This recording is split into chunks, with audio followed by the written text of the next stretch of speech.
Then dropping our hands, our arms, and then continuing this inhale left, exhale right with our head. So inhaling left, exhaling right.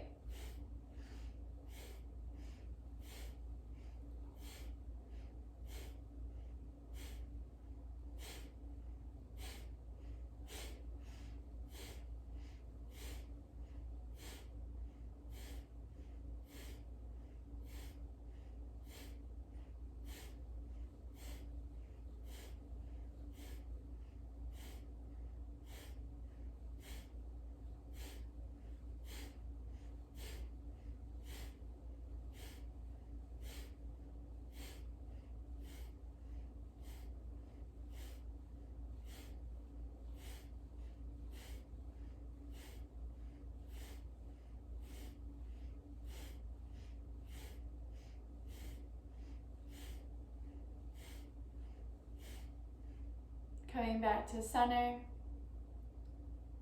bringing our hands to the top of our thighs, engaging with a mudra of our choice.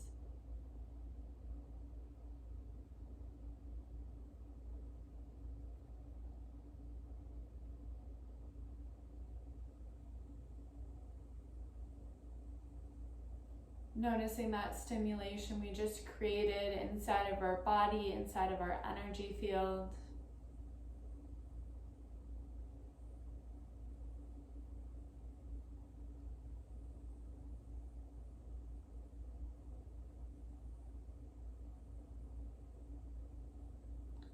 Taking a moment to connect with our heart center.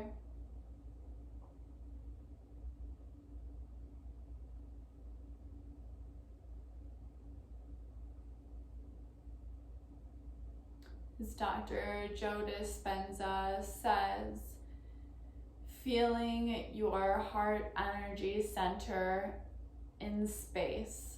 So instead of feeling it from inside where your heart is, see if you can notice that space it takes up,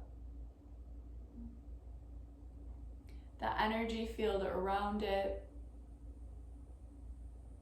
See if you can visualize how big that energy field is.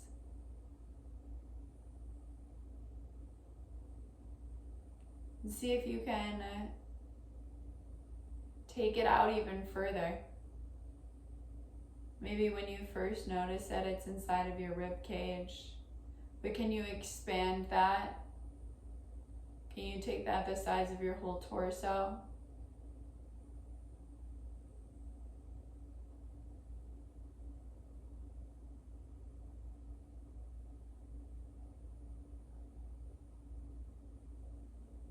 What color does it feel like to you? Is it a green? Is it a light pink? Is it rainbow? Can you expand that field even further so it's encompassing your entire body, like a little pod you're sitting in?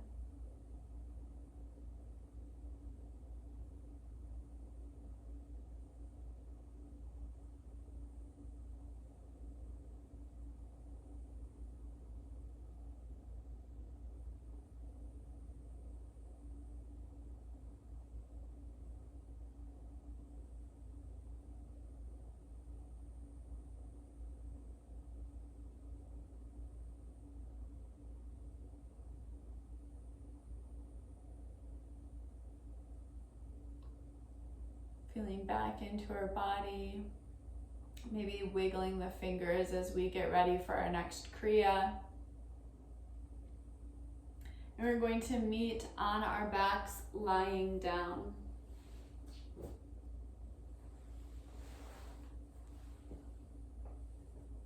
So here we're going to want to put the hands under our bums a bit for support. We're going to be raising our feet, our legs thinking sat, lowering them thinking nam. So this really engages our core and stimulates that energy up to our higher chakras.